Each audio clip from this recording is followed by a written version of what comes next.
So, tayo lalabas today, guys. Maglalakad-lakad lang naman tayo dito sa aming neighborhood. Kasi ang ating baby ay ayaw matulog. So, napag-decidean ko na, iniisod ko kasi itong timbangan, kaya ako nakatungo. Napag-isipan ko na, maglakad-lakad na lang kami. And then, bubukahin ko muna yung kaniyang pram. So, wait lang, guys. Hi! Lalakad tayo sa labas. Ay.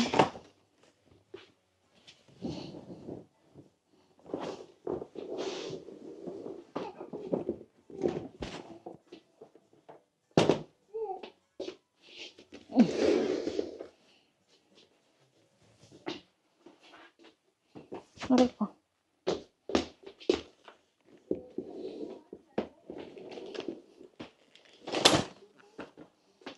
Ang bigat.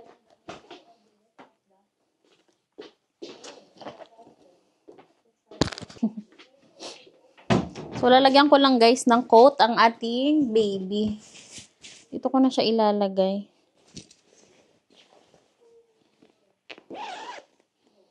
Kasi medyo malamig. Parang 7 degree sa labas.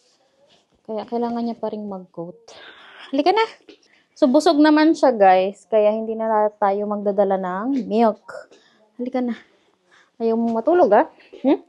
Malalabas na lang tayo. You like that? We're going out? Yay! Tawa eh. Ang bigat. Hindi nyo pa nakita guys. Ayan, natutuwa naman siya. Daran!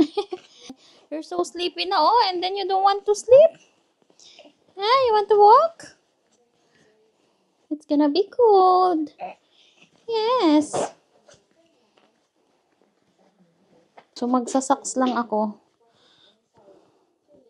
Magra-rubber shoes lang siguro ako. Parang hindi naman ganun kalamig sa labas ngayon. Mainit siya, maaraw. Hindi pala mainit, maaraw. Kasi kahit may araw dito is napakalamig. So, kahit hindi masyadong malamig guys, itong mahabang coat pa din ang aking isusuot. So, lakad-lakad lang tayo ng kaunti. Para itong ating baby ay mapagod at mahangin-hanginan. Pati na rin ako. Sobra na kasing bigat ko guys. Alam niyo nung buntis ako ay 52 ha. Buntis ako noon. Ngayon na hindi na ako buntis, ako ay 51.8. Bumili kasi si Mr. ng timbangan. So, nagtimbang-timbang kami. At then, itong ating batang makulit, batang mataba at batang mabigat ay parang ilang kilo ba siya? 7 lang pala, 7 kilo. Saan ba tayo iikot? Ikot muna tayo dito sa may lake na tinatawag ni Mr. Lake daw. Kahit hindi. So yan guys, kwento-kwento na tayo. Thank you pala kay Ma'am Ruby na nag-suggest sa akin yung i-content ko daw story time ng aming love story ni Mr. So, i-check ako na rin sa inyo guys kasi nga medyo trending ngayon yung nangyari dun sa Pinay na pinatay nung kanyang husband sa Slovenia. And then, na-check ako nga yung kay Mr. So, parang nasad din siya nung chinika ko kasi nga pagka-arrive ng Pinay is 7 days lang tapos pinatay na siya nung asawa niya, diba? So, parang masyado siyang natitrending sa Facebook. So, kaya pag-usapan na rin natin guys ang aming love story dahil ito ay suggestion nga din ni Ma'am Ruby. Thank you so much, Ma'am. So, umpisahan natin guys. Way back 2015, ako ay nag-work sa Singapore. And then, na-meet ko si Mr. ay 2016 ng January. So, nung na-meet ko si Mr., na-meet ko siya sa aming restaurant kasi mag-Chinese New Year nun. And then, parang may dinner yung kanilang company. So, dun sila sa aming restaurant. Yung aming restaurant pala ay Chinese seafood restaurant. Hindi ko lang sabihin yung pangalan, guys. Ang lamig. So, nung na-meet ko si Mr., nung nakilala ko siya doon, is palipat naman siya ng India. Kasi parang may project yung kanilang company sa India. Kaya siya ay palipat. So, from 2016, is lumipat siya. Nasa India siya hanggang 2018. 2018 ba? Parang 2018 nga. 2 years ba siya doon? O 1 year? Ba nakalimutan ko na guys. Basta yon. So, magka-chat na kami nun. Bihirang-bihira. Paminsan-minsan lang kasi busy siya sa work and then busy din ako. And then, medyo okay pa naman kami nung aking partner noon that time. Sinusuportahan ko siya at yung mga bata ay nandoon sa kanya. Kaso nga, namatay ang aking partner ng 2018. Yung aking tatay ng aking babies. Pagod ako. So, namatay siya ng 2018 dahil sa aksidente sa motor. Pabalik ako na ng Pilipinas kasi tapos na ang aking contract ng 2018. Kaya, si Mr. naman, pabalik siya ng Singapore. So, matagal kaming LDR. Hindi naman totally LDR. Friend na nag-chat-chat-chat, ganyan. So, pagdating ng 2018, nagstay na ako sa Philippines. Kasi nga ako ay mag-aaral ulit. Basta 2018 din namatay yung aking partner. And then, saka kami naging consistent ng usap-usap ni Mr. Chat-chat lang. And then, nag-decide ako na mag-aral ulit, 2018. Kasi nga nag-pre-tuition. Nung ako'y nasa Singapore, guys, is pinag-aaral ko yung aking ate ng college. Usapan lang sana namin noong 2 years. Kaso nga, nag-free tuition. So, natuloy-tuloy niya ang kanyang college hanggang sa nakatapos siya. I'm so happy naman about that. Na nakatapos siya. And then, tinutulungan din naman ako nung kaniyang asawa sa kaniyang baon-baon, ganyan. Kasi nung time na nag-free tuition, guys, siya ay 3rd year na miscellaneous na lang ang kaniyang binabayaran. And then, yun na lang aming binabayaran, tapos baon na lang allowance. Tapos ako nag-enroll naman ako 2019. Tapos yun ay totally zero tuition fee.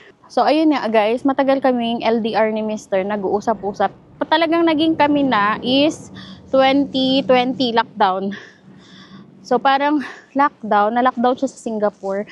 Tapos parang nakapag-isip-isip daw siya. Kasi di ba lockdown, bawal lumabas. Tapos parang nakakulong lang ang tao. Sobrang sad talaga. Lalabas ka lang pag may bibilhin ka. Walang outdoor life.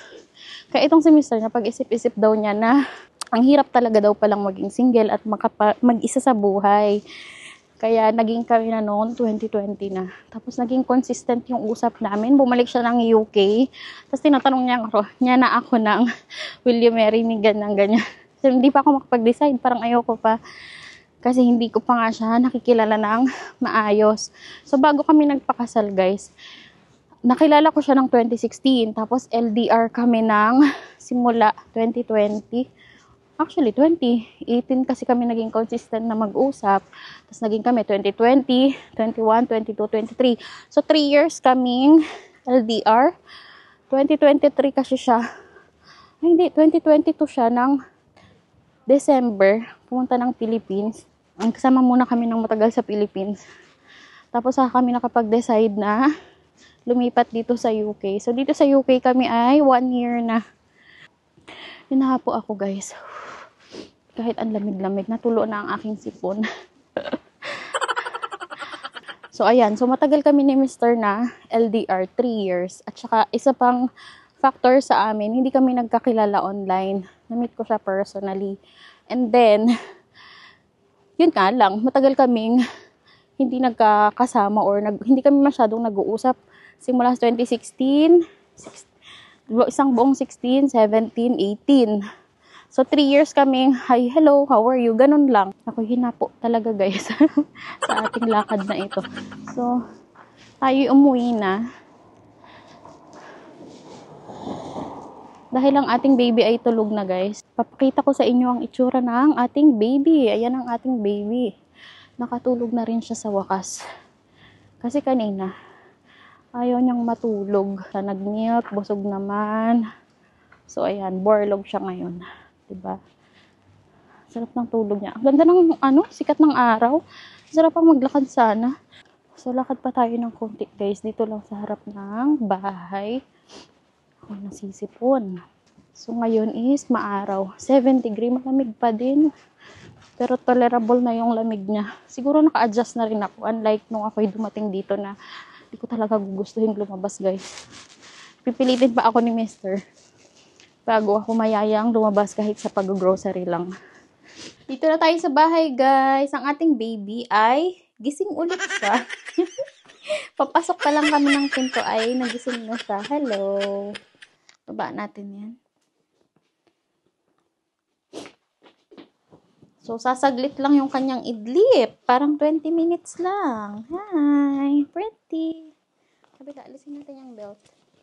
Kana, 1, 2, 3! Pabigat.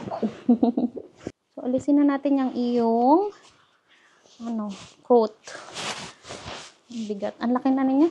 Ang laki niya na, guys. Hirap na ako sa kanya. Pagkabigat-bigat pa. Sandali, tanggalin mo yung kamay mo. Hindi ka na. 1, 2, 3! Ayaw matanggal. So, hanggang dito na lang, guys, ang ating vlog. Thank you so much, guys, for watching. Ano ba yan? Kawag-kawag ikaw. See you on my next vlog. Thank you for watching, everyone. Lahat-lahat po sa laging nanonood. Thank you so much. We really appreciate it. Isn't it? Bye, guys.